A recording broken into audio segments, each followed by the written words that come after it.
Good morning, Malacanang Press Corps, and welcome to our press briefing this morning, March 28th. President Ferdinand R. Marcos Jr. presided over the sectoral meeting this morning. Tinalakay dito ang proposed merger of Land Bank of the Philippines and the Development Bank of the Philippines. The proposed merger aims to have a more robust and competitive bank that will provide better and more accessible financial services for Filipinos. Aside from this, the updates on the proposed military and uniformed personnel pension reform was also discussed. And to give us more details on this, kasama natin ngayon si Finance Secretary Benjamin Diokno. Good morning, Sec Diokno. Thank you. As mentioned earlier, two topics were taken up today, both what I consider game-changing. No? The first one is the merger of the Development Bank of the Philippines and the Land Bank of the Philippines. By merging the two, it will now become the #1 bank in the Philippines, okay, ahead of Banco de Oro in terms of asset.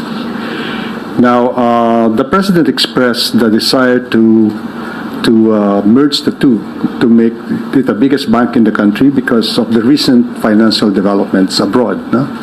And that's really the best practice. The biggest bank usually is owned by the state globally. Now, he expressed concern that in the process of merging, that none of the services provided by either bank will be lost. And both the Land Bank and DBP are universal banks. They do almost the same, right? Except that one is focused on agri, the other one on industrial projects. But they do practically the same. And that as a result of the merger, there will be savings.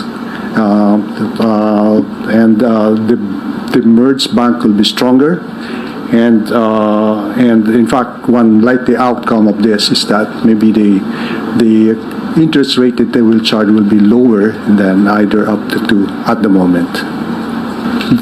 Between the two of them, of course, as you know, the Land Bank is the bigger bank, right? It has how many branches? Land Bank has 752 branches at the moment, and the Development Bank of the Philippines has 147 branches. Now, we mapped them, and as a result of the merger, only 22 branches of DBP will be retained, and that the plan is that Land Bank will have a branch in all LGUs in the Philippines. Okay, it could be a combination of light branches or the big branches, ATMs, etc. Okay.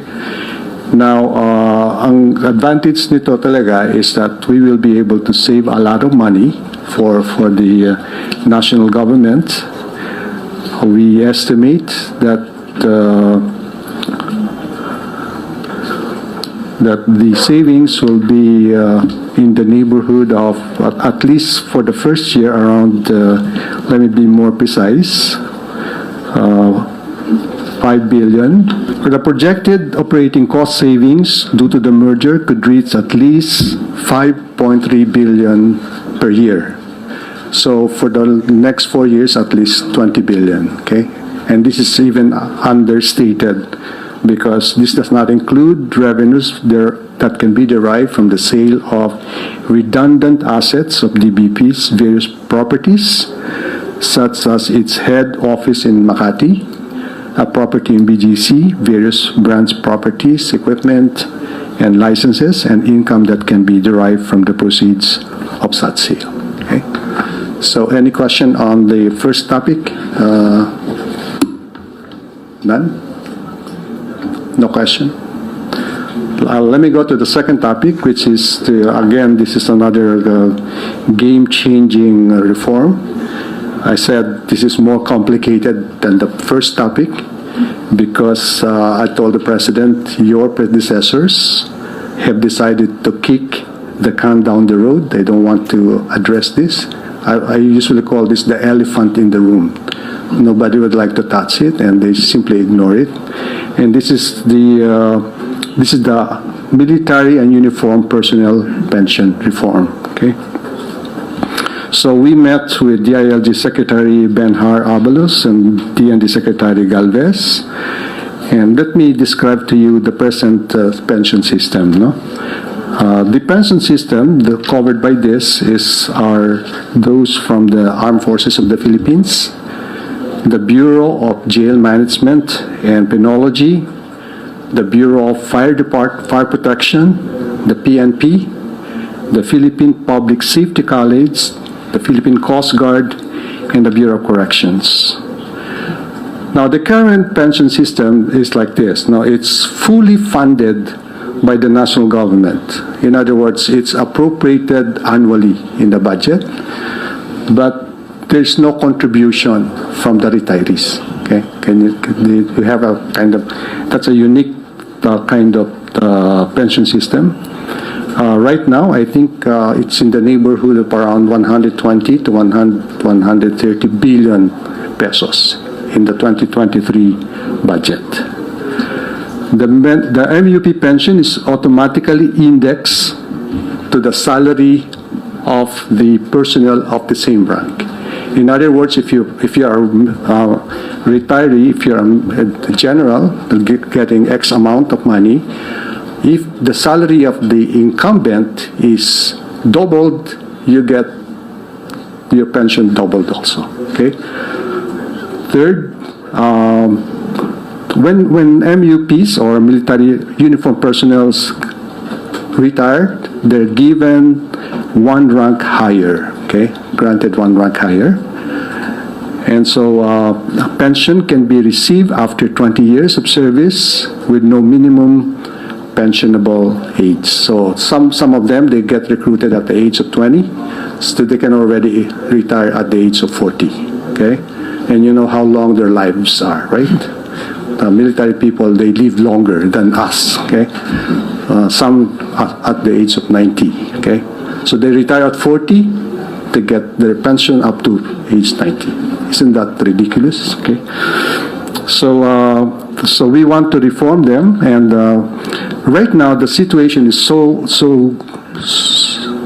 bleak. For example, that if you compare the current operating expenditures or maintenance and operating expenditures of the whole AAFP and the capital outlays, so the money they buy for airplanes, etc., etc., it is actually much less than the amount of pension that we are allocating for the retirees.